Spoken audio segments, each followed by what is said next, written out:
The road through the grassland stretched empty and unremarkable until the horse appeared.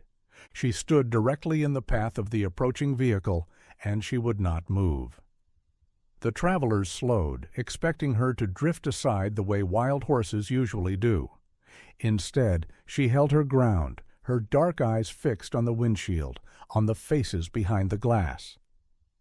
The driver honked. The mare did not flinch. She was lean but not starving, her coat rough from the open grasslands. When one of the passengers stepped out to shoo her away, she did something no one expected. She walked toward him. Not aggressively. There was no pinning of ears, no bared teeth. She simply approached, then stopped, turned, walked several paces away, and looked back. Then she returned and did it again. "She wants us to follow her," someone said, half joking. But no one laughed. There was something in the way she moved, the way she kept circling back, that felt too deliberate to ignore. The small group exchanged uncertain glances. Wild horses could be unpredictable. Was this a trap of some kind? A territorial warning? But she showed no signs of aggression. If anything, she seemed desperate. One of the travelers, a man who had grown up around livestock, recognized something in her behavior. He had seen dogs do this, leading people to injured companions. He had heard stories of dolphins doing the same. But a horse? "She's asking for help," he said quietly. They followed her. She led them across the grassland at a pace that seemed calibrated to their walking speed, glancing back frequently as if to make sure they hadn't given up. After several hundred yards, she stopped beside a patch of flattened grass. There, collapsed on the ground, lay a foal. She was small, perhaps only a few months old, and she was barely breathing. Her ribs showed through her dull coat.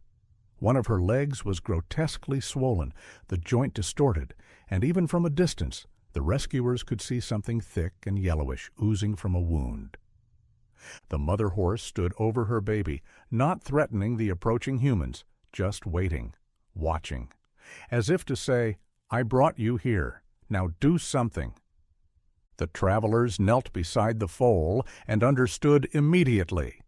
This was a race against death, and they were already losing. The foal's breathing was shallow and rapid, each exhale a small surrender. When they touched her, they could feel the fever radiating through her coat, could see the trembling that never stopped. The infected leg was worse than it had appeared from a distance.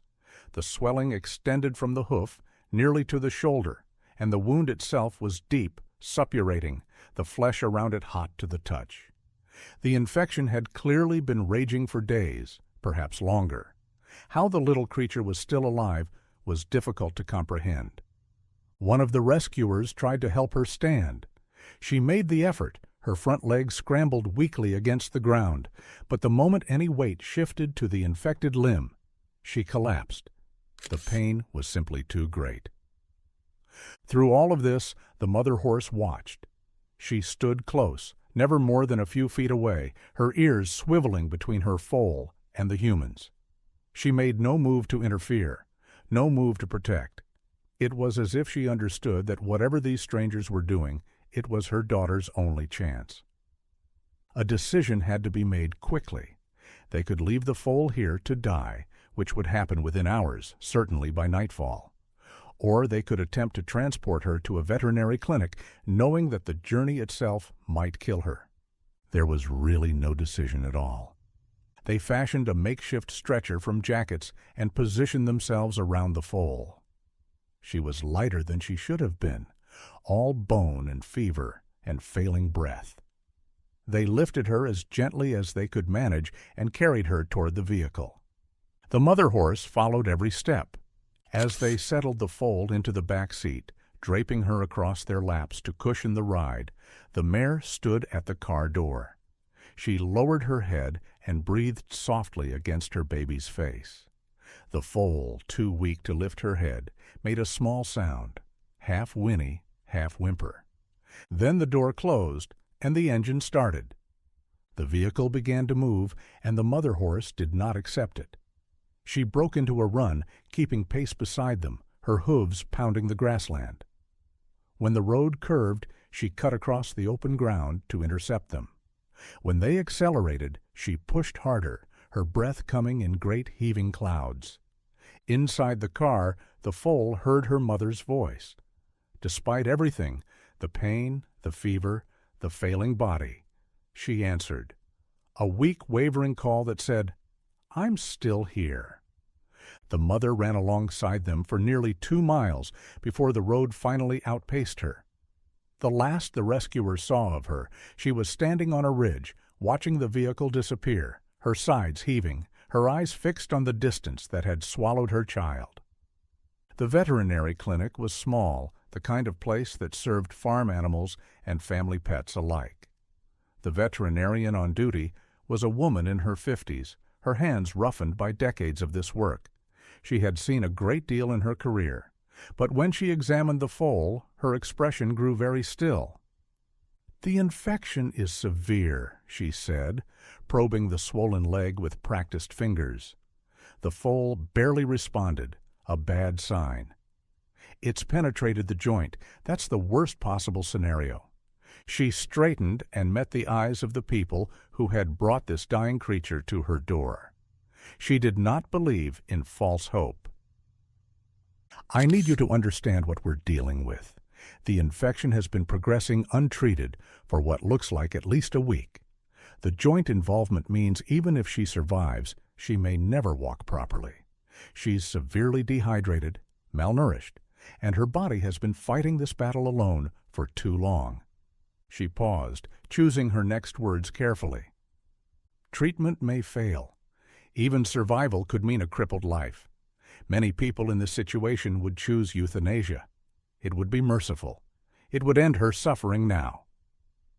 The rescuers looked at the foal, at her shallow breathing and her ruined leg and her closed eyes. They thought of the mother horse who had stopped a car full of strangers and led them across a grassland to save this small life.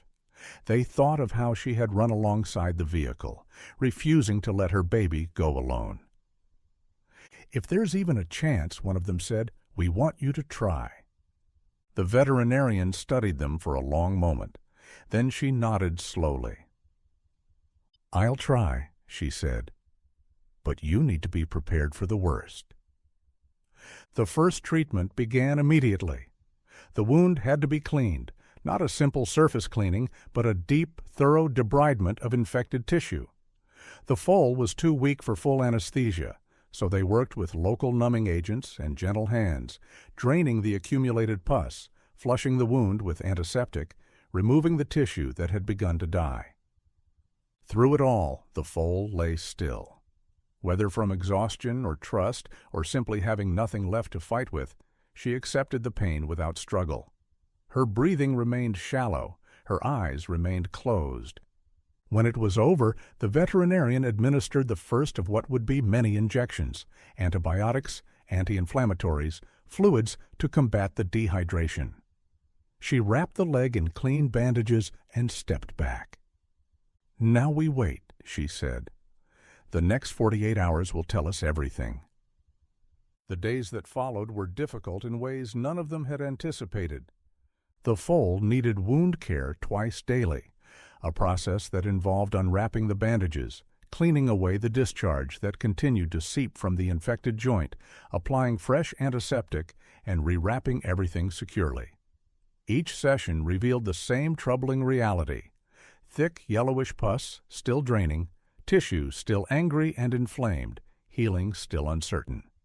The injections came every day: anti-inflammatory medication to reduce the swelling, pain relief to ease her suffering, antibiotics to fight the infection that had made her body a battlefield.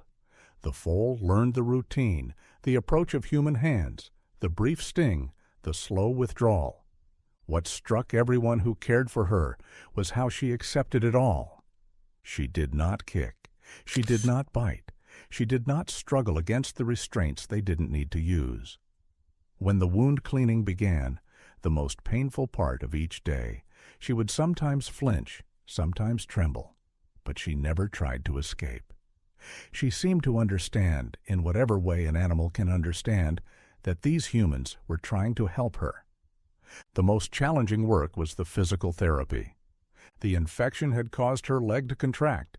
The joint would not fully straighten, locked into a bent position by inflammation and disuse. If it stayed that way, she would never walk normally, even if everything else healed perfectly. So each day, in addition to the wound care and the injections, they had to manually stretch and manipulate the damaged limb. They would support her body weight while gently, gradually, working the joint through its range of motion. It was delicate work. Too much pressure could tear the healing tissue, reopen the wound, set back all their progress. Too little would accomplish nothing. The foal endured it. Sometimes a small sound would escape her, something between a grunt and a sigh, but she never fought them. She simply stood when she could stand, or lay still when she couldn't, and let them do what needed to be done. They set up a recovery area outside where she could feel the sun and the breeze, where the world felt less clinical. Someone found a large umbrella and positioned it to shade her fragile body during the hottest hours. Beneath that improvised shelter, on a bed of soft grass, the foal spent her days. Sleeping, healing, learning, perhaps, that not all humans meant harm. She would not eat at first. The foal was young enough to still need milk, but finding her mother's comfort in a bottle held by human hands required a leap of faith she wasn't ready to make. The first day, she turned away from every attempt. The second day, she accepted a few swallows before losing interest. Her body needed the nutrition, but her spirit was somewhere else, perhaps on a distant grassland, searching for a familiar scent. By the third day, hunger won. She drank the milk formula 3 times, then 4, each feeding a little stronger than the last. The rescuers learned to hold the bottle at just the right angle, to speak softly while she drank, to stroke her neck in the way that seemed to calm her. Between feedings, she slept. Long, motionless hours beneath the sunshade, her breathing the only sign of life. Sometimes she would dream, her legs twitching, small sounds escaping her throat. And the people watching her wondered if she was running across grasslands in her sleep, running alongside her mother, whole and strong and free.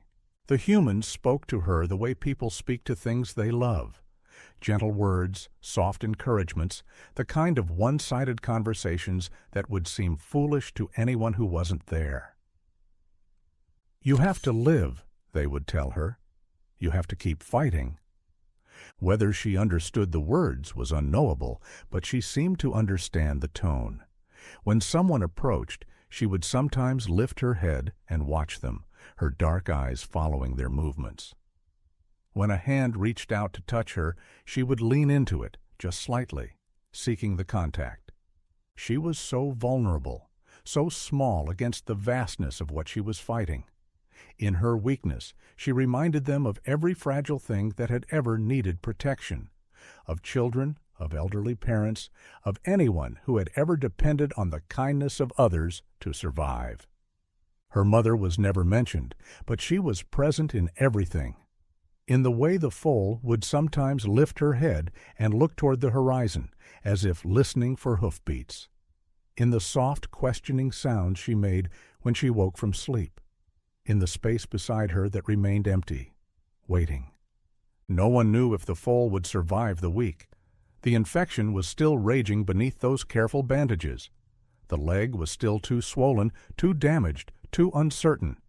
Each day was its own small battle, its own prayer for tomorrow.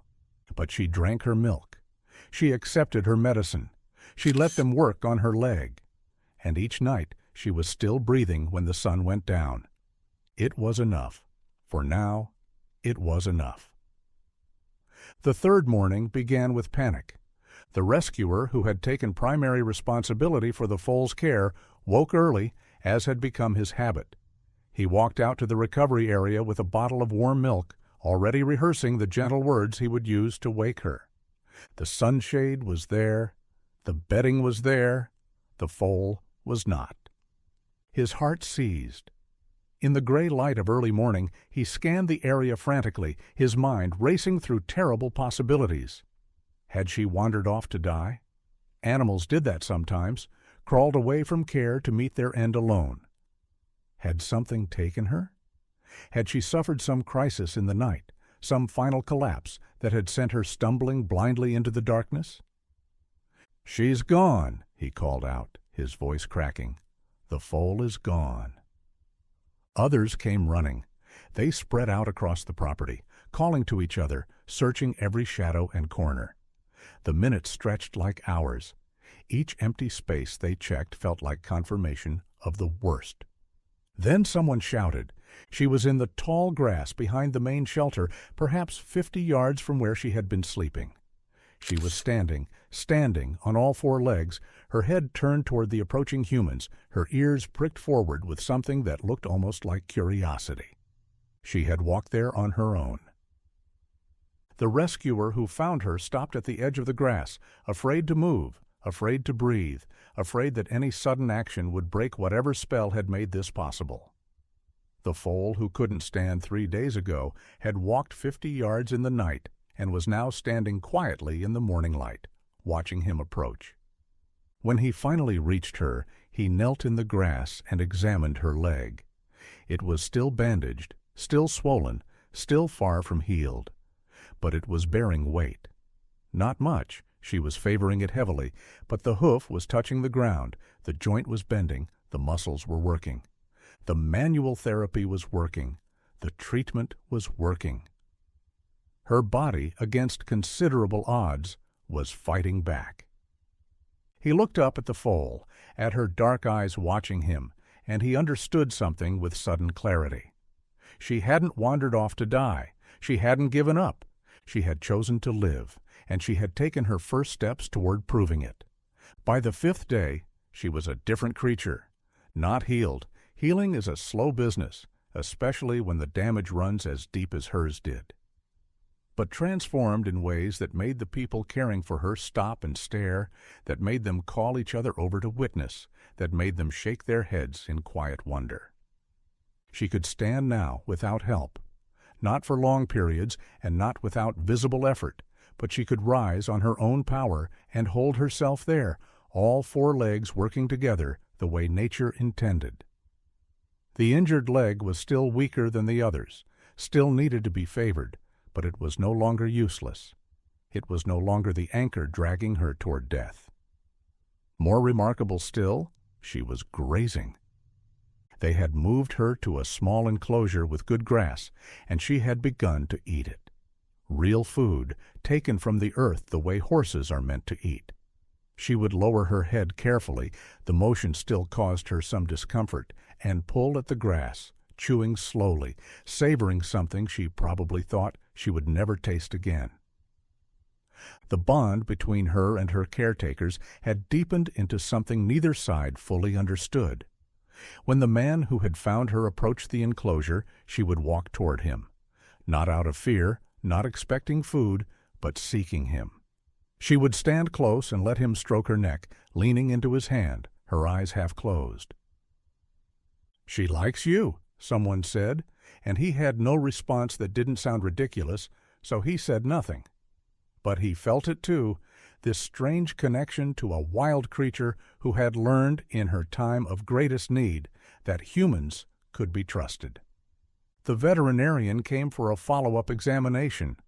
She unwrapped the bandages with the careful movements of someone expecting bad news and finding something else instead. "The worst is over," she said, probing the wound site, testing the joint. "The infection is retreating. The tissue is regenerating. I'm seeing things I didn't expect to see." She looked up at the gathered rescuers. "She's going to make it. Long-term recovery is not just possible now. It's likely. She may always have some stiffness in this leg, some limitation in her range of motion, but she's going to walk. She's going to run." The foal, oblivious to the significance of this pronouncement, continued grazing. Freedom was no longer a memory. It was becoming a future. The recovery continued in the weeks that followed. More wound care, more injections, more patient physical therapy. The foal grew stronger daily. Her coat began to shine. Her movements became smoother, more confident. The limp diminished until it was barely noticeable. She learned to run again. Short bursts at first, careful experiments with speed and balance, then longer stretches, her legs finding their rhythm, her body remembering what it was built to do.